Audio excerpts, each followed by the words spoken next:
शिरपूर तालुक्यातील पारशीपाडा येथे घराला लागलेल्या आगीत गाय व घोड्याचा होरपळून मृत्यू झाल्याची घटना घडली। या आगीत गाय, म्हैस व वासरू गंभीररित्या भाजले असून शेतकऱ्याचे मोठे नुकसान झाले। राजू तुळशीराम पावरा यांच्या शेतातील घराला दुपारी अचानक आग लागली। कडक उन्हाळा आणि लाकडी घर असल्याने आगीने काही क्षणात विकराळ रूप धारण केले।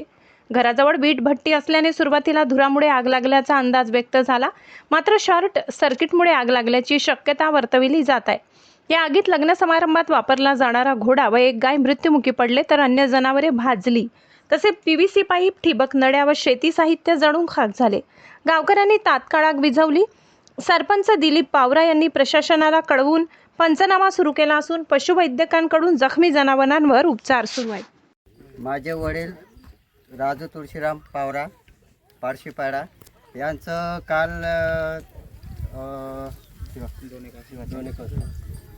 2 वाजे सुमारे काही शॉटमुळे काही इथं काही थोडं लागलं असेल ते कोणाला करणार नाही ते, पण शॉट लागल्याने एवढं इथून नुकसान झालेलं आहे।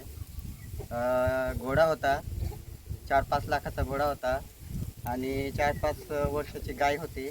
ती तिथं जागावरच जोडून गेली आणि एक म्हैस आहे, ती पण जखमी जास्त आहे, पण त्याला डॉक्टरांनी वाचवलेलं आहे।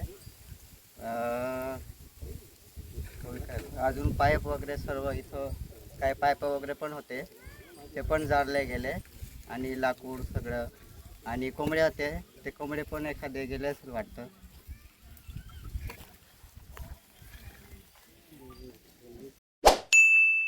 सबस्क्राइब करा, बेल आयकॉनचे बटन दाबा, सोबत शेअर करायला विसरू नका।